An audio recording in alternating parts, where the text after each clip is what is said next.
A mystery that cannot be explained. An enigma that defies reason. A surprising and unexpected answer. To encounter such a mystery firsthand may change your life forever. Face to face with the greatest riddles of the ages, the world's most profound mysteries reach out and touch your life in ways you never imagined possible.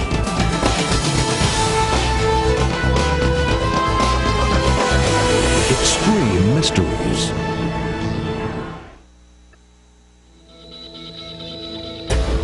Roswell, New Mexico, a typical small town on the edge of a western desert.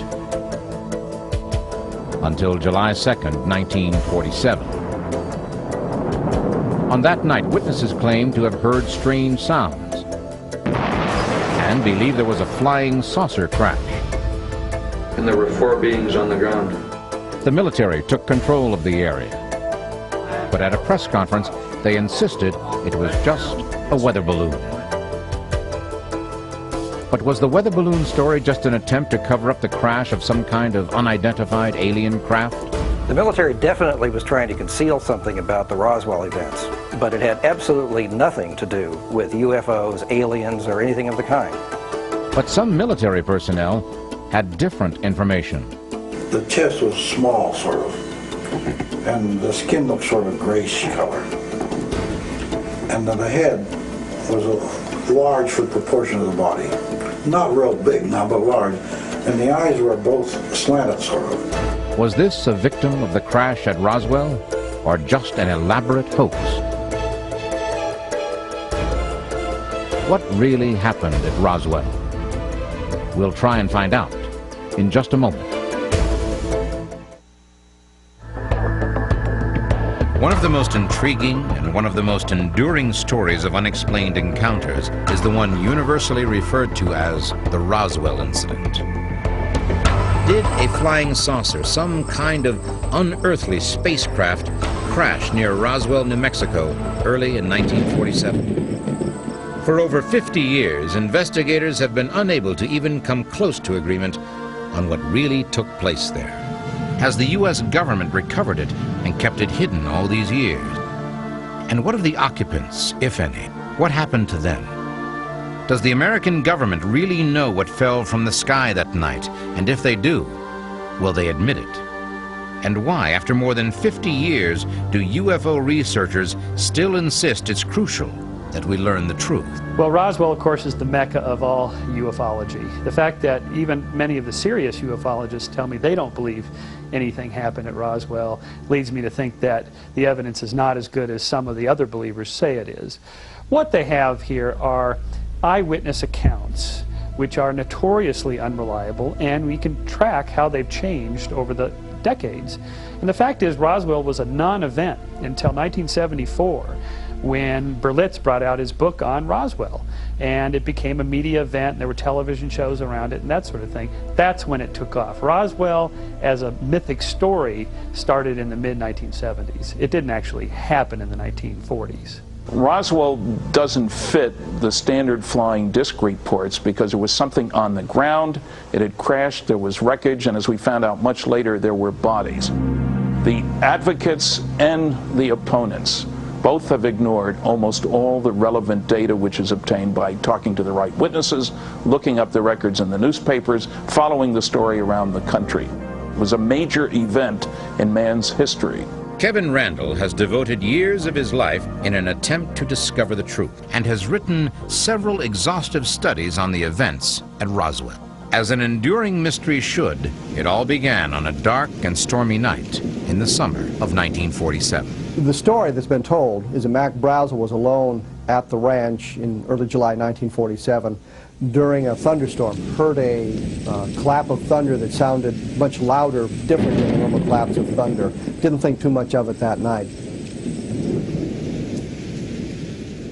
The next day he was out on the range looking to see which fields had gotten the rain the night before because he was going to move the livestock, and as he explored the fields he came to an area that was filled with metallic debris. Captain Randall and many others have said that the pieces of debris that Mac Brazel discovered were like nothing else on Earth. Mac Brazel then decided to bring the matter to the attention of the authorities. So he left the ranch and drove the few miles into the nearest town, Roswell, New Mexico. The sheriff of Roswell at the time was George Wilcox. His granddaughter, Barbara Duggar, recalls the story. In the 40s, there was a spacecraft, a flying saucer is what Big Mom called it, crashed outside of Roswell. My grandmother stated that my grandfather went out there to the site. And when he got out there, there was a big burned area when they first approached the area. And then they saw debris. He saw debris. I don't know if he was alone. She was not with him. He went by himself. I asked her, I said, you know, out of jokingness, did he see any little space beings? You know? And she said, yes, there was 4 of them. The sheriff, according to reports, immediately got in touch with the nearby Army Air Base about the field of strange debris. And it was only a short time before officers were on the scene, eager to see what the sheriff was talking about. After all, a field full of debris is one thing, but actual beings from outer space were quite another.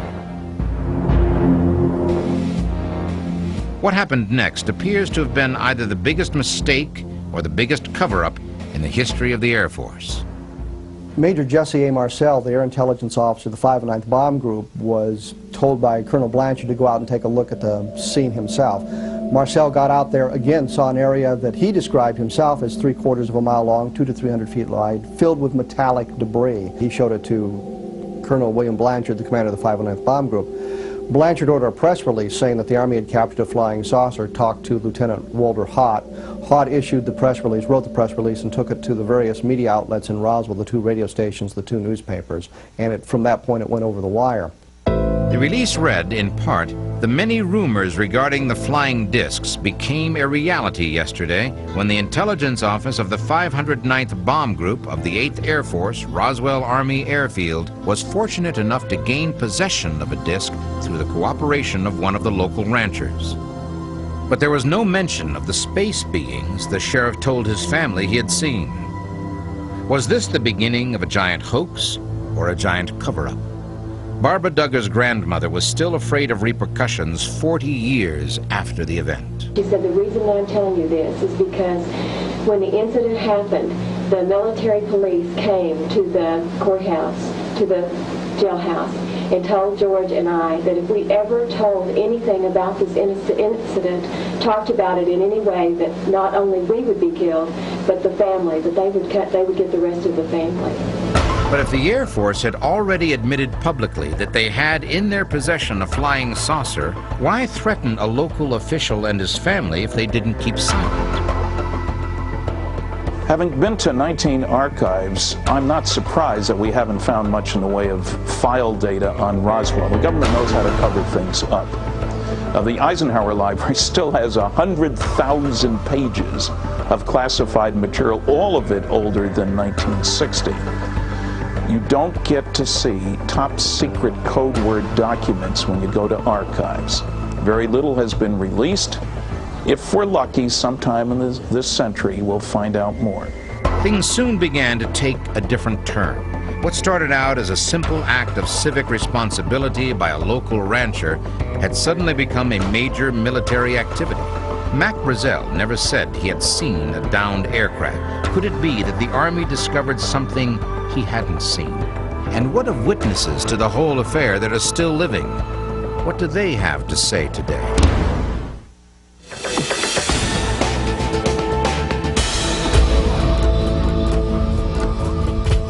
As headquarters for the 509th Bomber Group, the only bomber group in the world capable of delivering atomic weapons, Roswell, New Mexico citizens were no strangers to terms like secrecy and classified.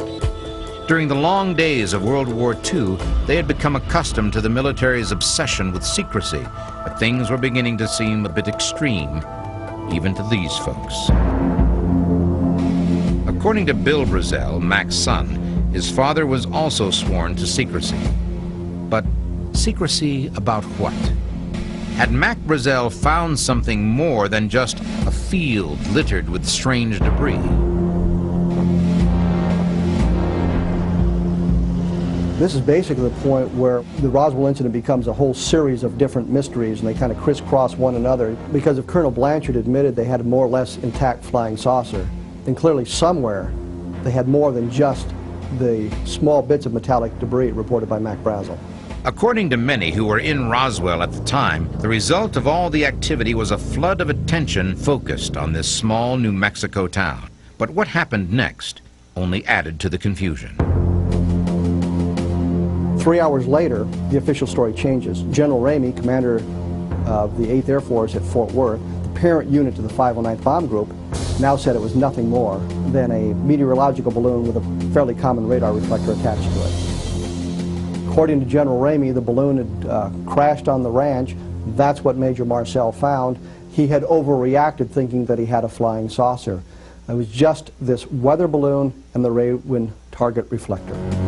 The U.S. Air Force's explanation is ridiculous when related to the Roswell crash. There were over 3 plane loads of debris that were taken out of the Roswell crash site, and mogul weather balloons take up the space of maybe a 19-inch television set. Could it be that this photograph was a total fabrication? Here's what the officer on the right, General Thomas DuBose, had to say about the Army Air Force press release claiming the crash was just a weather balloon. We knew that it was a cover story, and whose idea it was, I haven't the vaguest idea, but we used that in order to assuage the curiosity of the press. Why would representatives of the U.S. military announce that the debris was from a weather balloon if their senior officers knew otherwise? As it turns out, the officers weren't the only ones to see the debris in General Ramey's office. UFO investigators recently uncovered a civilian photographer who not only saw the debris Major Marcel brought in, he actually photographed it. On July the 8th, 1947, I was a reporter for the Fort Worth Star-Telegram. I was also a backup photographer there. On that afternoon, my city editor came over and said, go out to General Ramey's office. They're bringing in a flying saucer from Roswell, and we need shots of it, and hurry because we're right on the East Coast deadline. So I hurried out to General Ramey's office, and when I arrived there, the general was not there, but was expected back momentarily. That gave me an opportunity to arrange some of the debris that I saw there on the floor and to try to make the best of a picture. I remember that it was a pretty smelly, burned odor, and it was not very photogenic at all. So in my frustration, I was trying to pose something that would make sense, and about that time the general came back in. He came immediately over and bent over and started to examine the material. And as we look at the photographs now, we see several packages of unopened material, so it had not all been laid out at that time. When the general started to examine it, I asked him, what is this, General? He shrugged his shoulders and said, damned if I know, and went ahead very intently and looking at the material. While I was taking his picture, he had a piece of paper in his hand that he kept shuffling about, and in the different pictures he was moving this paper around his hand. And finally, in the last picture, he was actually reading the message that he had in his hand. From that moment, from the time I left, I was the only person there, only civilian there, the only photographer or media person there. And but from that moment on, that material has not been seen by anyone, and it's been locked up somewhere ever since. Why do I think that the scene changed drastically and the attitude changed? I think it was the message that the general was given just as he walked into that room that changed the whole picture at that moment. After 2 years of study, the Roswell Photo Interpretation Team, called RIPIT, has come up with some interesting observations based on the Ramey message. First of all, it mentions victims of the wreck forwarded to Fort Worth. Secondly, it talks about the recovery of the Roswell disk. Third, what is needed at the Roswell site. And then finally, it talks about explaining it as a weather balloon. Maybe Mac Brazel did find a balloon, But the problem with this is it never explains all the other testimony. It does not explain all the debris. The Roswell event and everything about it is incredibly complex, and without the kind of detailed and painstaking analysis that I've done over the past 8 years, it's virtually impossible to understand. But after all this research, I am firmly convinced that the Roswell mystery, so-called, has been solved, and it had nothing whatever to do with the crash of an extraterrestrial spacecraft or its recovery by the military. In July of 1997, people from all over the world beat a path to Roswell, New Mexico. The town's population virtually doubled overnight to help celebrate the 50th anniversary of what many believe to be the Roswell crash. Coincidentally, perhaps, July 1997 was also the time the United States Air Force chose to issue something called the Roswell Report, case closed. The Air Force may consider the case closed, but to many UFO investigators, the report simply added fuel to the controversial fire. The press was ready when the Roswell story broke. Wow, we have something. Air Force issued instructions to cover it up. General Ramey said it was just a radar reflector from a weather balloon. So in less than a day, the story fizzled entirely until I got involved 30 years later. When finally those stories came out, it was clear that the Air Force explanation did not address bodies, didn't say anything about them. So they came up with crash test dummies, which were indeed dropped in New Mexico. But 6 years later, and all the dummies were 6 feet tall and 175 pounds to simulate pilots. All the alien reports were of beings shorter than 4.5 feet. They must think we're all dummies. Another book, The Day After Roswell, was published in 1997. Its author, Colonel Philip Corso, takes a completely different view. Corso worked in the Pentagon for Army intelligence for a number of years and was National Security Advisor during the Eisenhower administration. He is the most credible witness to come forward. There's something up there flying around that's beyond our technical capability. We have nothing that can go 3,000-4,000 miles an hour and break the lock that quick on a radar. Jesse Marcel Jr., son of the intelligence officer who first examined the debris field, has come forth with an amazing story having to do with that debris that he remembers from his childhood. Major Marcel brought some of the material home so they could show it to his wife and his son, and later on he took all of that material back to the Roswell Army Airfield. He picked it up off the mountainside.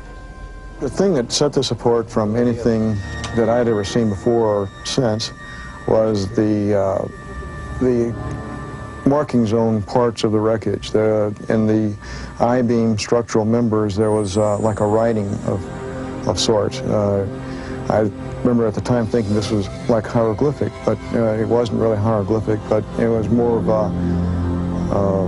geometrical forms and symbols. These markings drew attention of a number of Roswell investigators, and an effort was launched with mixed results. One Native American source translated the glyphs to say, "Female warriors are ready and prepared." Another attempt at translation from a Mediterranean source claimed that the characters were a form of ancient Greek. The English translation, according to this source, was freedom. A word fragment is hardly enough to base any conclusions on, but the questions raised by just the idea that they are words boggles the mind. And why or how would an alien culture use the ancient Greek letters in the construction of their craft? Could this mean that there is literally a universal language? Roswell was a focal point in man's history because southeastern New Mexico was where we were testing atomic bombs. We tested one here, the first one, where we were firing German V-2 rockets, where we had our best radar. Any visiting alien would recognize that here was the technology that would take Earthlings into outer space. It was certainly worth looking at. They had an accident. Still, the weather balloon explanation was very nearly the end of what we know today as the Roswell incident, but there were about to be even more startling discoveries. One of the things that keeps the Roswell story alive even today is the story told by this man, Grady Barnett, a civil engineer living in Roswell at the time. Grady Barnett told his friend Vern Maltese what he saw that July afternoon. Mr. Barnett told me that when he was coming back on one of his field trips, he'd run onto a flying saucer that had burst open, and there were 4 beings on the ground. 4 alien beings beings, as well as an almost intact spacecraft. The number of beings coincides exactly with what Sheriff George Wilcox said he found. Civil engineer Grady Barnett claimed to have seen a crashed flying saucer and the dead occupants of that craft. Could this be the same craft the Army Air Force later claimed to have in its possession? But if Grady Barnett's flying saucer was almost entirely intact, what could account for the massive amount of debris discovered by Mac Brazel? And there was something else. Barnett said all the beings he saw were dead. Sheriff Wilcox told a slightly different story. And Granddaddy said their heads were large, and the little suit that they had on was just, you couldn't, it was just like silk or something. And I asked her, I said, were the little men alive? Were they dead? And she said, I think one of them was alive. All we know is that they're not us. And that's a very significant thing. If they didn't originate here, they originated someplace else. And that's something that's very important for us to know, that we're not alone in the neighborhood. Some theorists have suggested that there were 2 flying saucers rather than just one, each carrying a crew of 4. Some UFO researchers believe that this is the only explanation. By all accounts, the debris was all very small. If these were pieces of a craft of some kind, it must have been totally obliterated. Based on first-hand accounts of other people who were involved, it's clear that the solution to the mystery was going to be found miles away from the Brazel Ranch, much closer to Roswell. Since the vessel was made of such super strong material, whatever destroyed it must have been a tremendous force. And what about the material found at the Mac Brazel Ranch? Some who claim to have handled the debris say it was clearly something they had never seen before. The material discovered at the debris field defied all attempts of the people to explain what it was. The foil could not be cut, the wood-like material couldn't be whittled, it couldn't be burned. So clearly we have material that is not like anything that was available in our society in 1947. Is it possible that the pieces of debris found on the ranch were really quite natural? For example, could they have come from a meteorite? Well, a meteor would enter the Earth's atmosphere at, of course, very high speed, and once it meets the resistance of the Earth's atmosphere, it begins to burn up and lose, of course, its size. And what's more, a meteor that landed with an audible impact would have left a gigantic impact crater, such as the one in Arizona. Whatever struck the ground in New Mexico left no crater. Did create a gouge in the terrain, but that's more suggestive of some kind of a controlled crash than something falling out of the sky. But something apparently did fall out of the sky that night. A meteor seems an unlikely explanation, and UFO investigators are unwilling to accept the weather balloon scenario.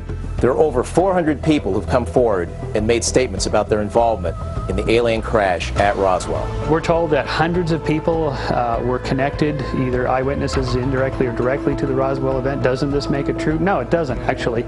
And first of all, the numbers grow over the decades. More and more people are telling others that they were there when, in fact, if you look into it, they weren't there at all. But the fact is, it doesn't matter how many people say they were there. You have to have more than just eyewitness accounts. You have to have some sort of corroborative evidence, some physical evidence. And until we see that, I'm just going to remain a skeptic.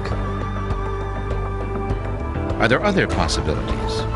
Has the Air Force offered any other explanations? Something apparently fell out of the sky that night. And in spite of repeated attempts by the government to brush the whole thing aside, UFO investigators are still unwilling to accept the weather balloon scenario. Could it be that all the witnesses are wrong? That the photographs aren't real? That the only one telling the truth in the whole Roswell incident is the government? What do you think?